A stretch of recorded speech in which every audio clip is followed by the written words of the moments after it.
راستہ ہی منزل ہے، یہ محاورہ لوہار شائڈلر کے تیار کردہ خنجر پر صادق آتا ہے۔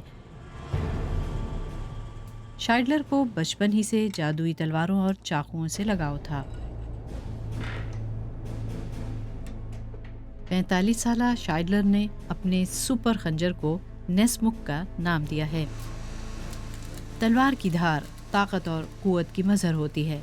شائڈلر نے ہتھیاروں اور اوزاروں کی تاریخ پڑھی اور انہیں تیار کرنے کی 3500 سال قبل تک کی تراکیب سیکھی۔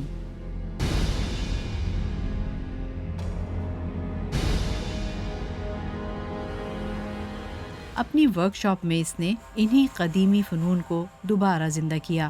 کہا جا سکتا ہے کہ چھری یا چاقو دنیا کے قدیم ترین اوزاروں میں سے ایک ہے۔ روایتی طور پر دھات سازوں کے ہاں چاقو تیار کیا جانا انسانی ثقافت کا حصہ رہا ہے۔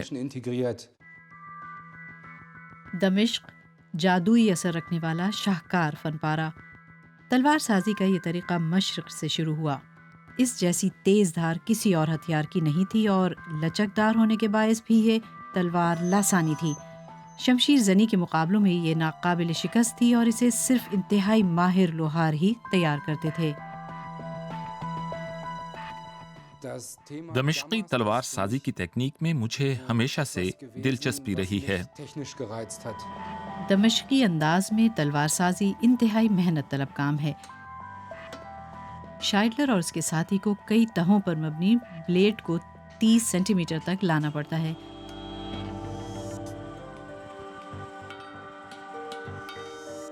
پھر انتہائی گرم اسٹیل کو تہ در تہ ایک دوسرے پر رکھا جاتا ہے اور یہ عمل 480 تہوں تک دہرایا جاتا ہے۔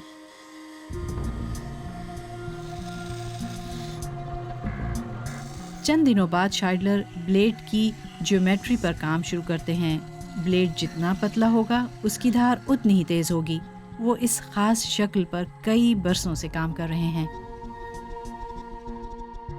اس کی خاص شکل نکالنے کے لیے وہ اسے خاص قسم کے تیزاب میں ڈبوتے ہیں۔ اس کے نتیجے میں ایک خاص پیٹرن بن جاتا ہے۔ دھار انتہائی خوبصورت بھی ہے اور انتہائی تیز بھی۔ اہم بات یہ ہے کہ اس کی بنیاد روایتی آہن سازی پر مبنی ہے، پھر عصر حاضر کی جدید تکنیک اور زنگ سے بچاؤ کے جدید طریقے بھی استعمال میں لائے جاتے ہیں۔ ڈریسڈن میں قائم فراؤنہوفر انسٹیٹیوٹ میں مناسب ٹیکنالوجی دستیاب ہے۔ محققین نے دھار کو محفوظ بنانے کے لیے انتہائی سخت کوٹنگ ایجاد کی ہے۔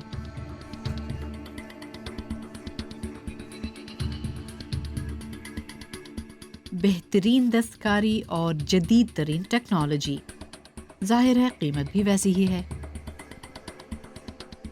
ایک نیسمک خنجر کی کم از کم قیمت 4000 یورو ہے۔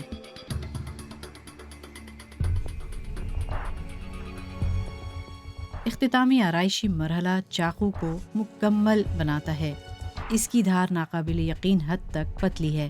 دھار 1 ملی لیٹر کے 1000ویں حصے جتنی ہے اور یہ اس قدر تیز ہے کہ بال کو بھی 2 حصوں میں تقسیم کر سکتی ہے۔